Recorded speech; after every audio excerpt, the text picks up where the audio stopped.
دوستان و همراهان عزیزم، این برنامه، این قسمت که داریم براتون ضبط میکنیم اسپانسر نداریم، پس با لایک، کامنت و سابسکرایب ازمون حمایت کنید. این کارهایی که گفتم از شما چیزی کم نمیکنه، ولی به ما خیلی چیزا اضافه میکنه. لایک، کامنت، سابسکرایب یادتون نره. بینندگان عزیز، از پای تلویزیون جم نخورید.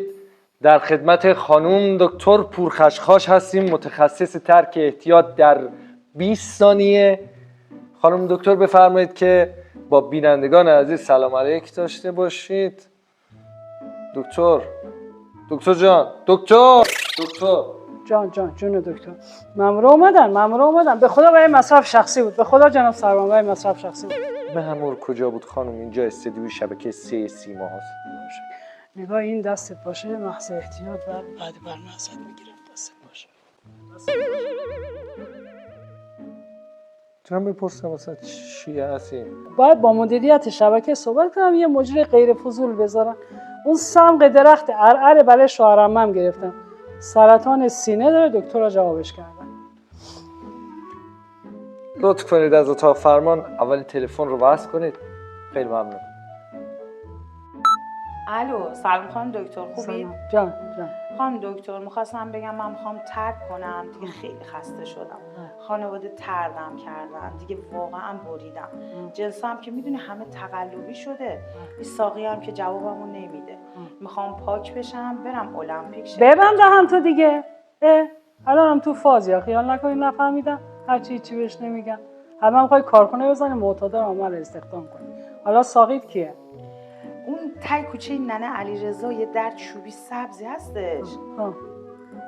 اسمش زری چلاق. زری خودمونو میگی؟ خب الان فکر کنم از اونجام رفته. نه نرفته. اون رفته دو تا خونه بالاتر اساس کشی کرده، کنار اون تیر برقه هست.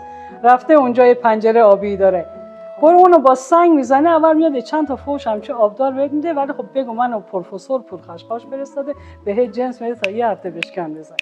مرگ پروفسور راست میگی، خونه مأمور نباشه ها. مرگ خودت انگل جامعه.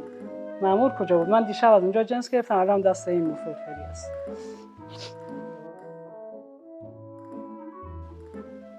دکتر این چیه دادی دست من؟ نکنه زهر ماریه. دکتر درین بچه‌ها، مأمور آمدن. مأمور آمدن. بینندگان عزیز، بریم 5 تا پیام بازرگانی ببینیم تا خانم دکتر یه خورده تجربه قوا داشته باشم. برمیگردیم درباره راه‌های درمان قطعی احتیاط سوالاتتون رو بپرسیم. بگو زیر سیگاری بیارم. شرمنده خانم، اصلا اینجا نمیتونید سیگار بکشید. پس بگو یه چای پررنگی بیارم. از اتاق فرمان میگن چای پررنگ نداریم، فقط شربت آبی میشه. خیلی خوب بابا، خیلی خوب شد گوریمو با خودم آوردم. شما که امکانات اولیه پذیرایی ندارین، خب غلط میکنین، مهمونه به این مهمی دعوت میکنین. اگه با شرمنده نمیشه بگو لااقل 2 تا لیوان بیارم. اون امانتی من رد کن بیاد، داره نکنی.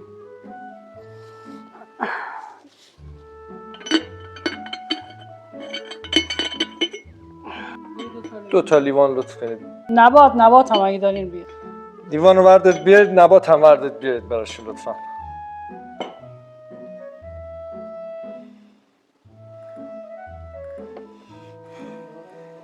بینندگان عزیز، تا درودی دیگر بدرود. خانم دکتر برنامه تموم شد. خیلی پلیسین شما. به خدا جناب سروان، دست این موفرفری است، مال این اصلا مال این موفرفریه.